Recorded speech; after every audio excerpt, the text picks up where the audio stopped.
Welcome back to Catholic Sentry, where we defend the faith with facts, scripture, and history. Today, we're tackling a viral claim. Why do Catholic Bibles have 46 Old Testament books, while Protestant Bibles have only 39? A video by Huff argues the Protestant canon is more ancient, and that the Catholic Deuterocanon, 7 books plus additions to Daniel and Esther, was a late addition. But is that true? Spoiler alert, it's not. Let's dive into the history, scripture, and facts to set the record straight. Stick around, this gets juicy. First, let's clear up what these 7 books are. Tobit, Judith, Wisdom, Sirach, Baruch, 1 and 2 Maccabees, plus parts of Daniel and Esther.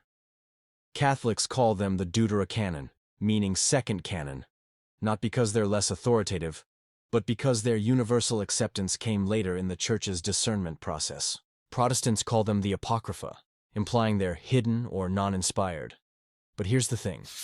These books were part of the Septuagint, the Greek translation of the Hebrew scriptures widely used by Jews and early Christians in Jesus' time.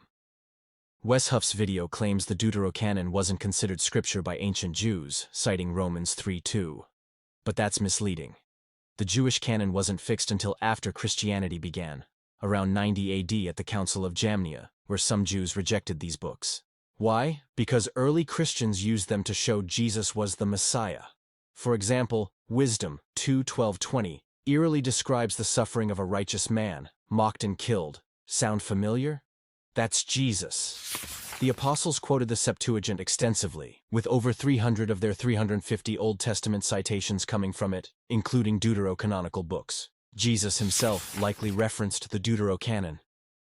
In Matthew 22:23-32, when debating the Sadducees about the resurrection, Jesus' argument aligns with Wisdom 3:1-9, which speaks of the souls of the righteous being in God's hands, a concept not explicit in the Protestant Old Testament.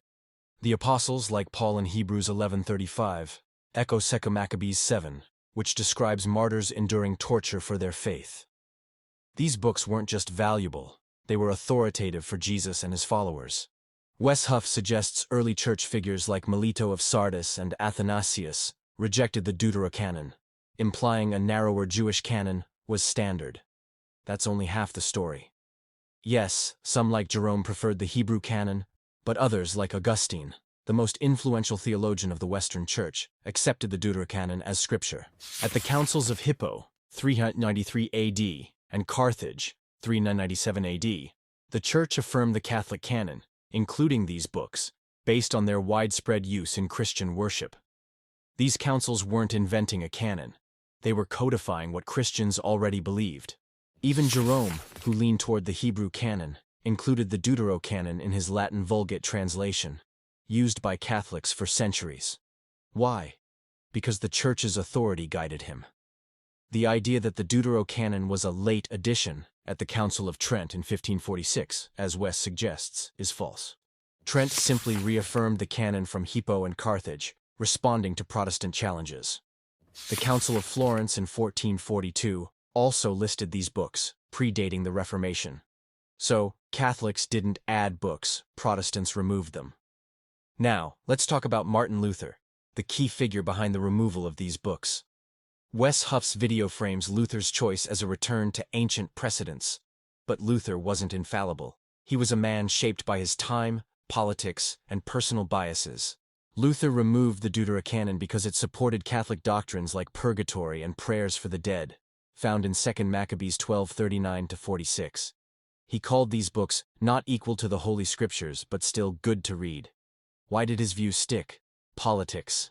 Luther sided with German princes against the Holy Roman Emperor and the Church, gaining their support to spread his teachings.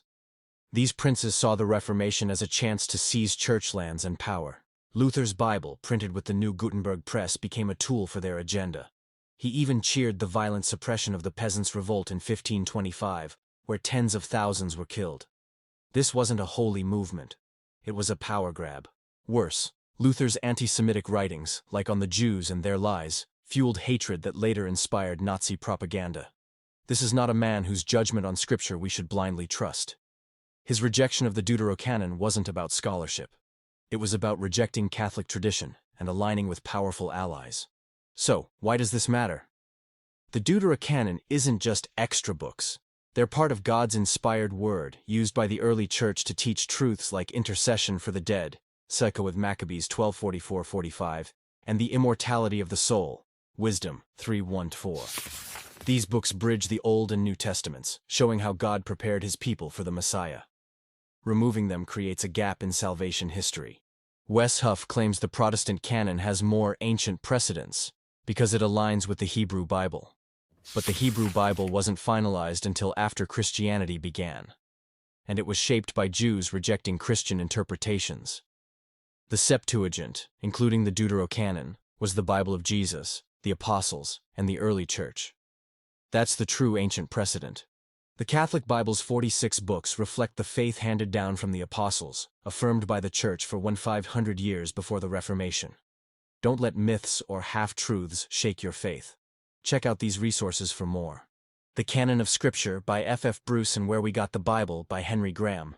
If you found this video helpful, hit that like button, subscribe, and share it with someone who needs to hear the truth. This is Catholic Sentry, standing guard for the faith. See you next time.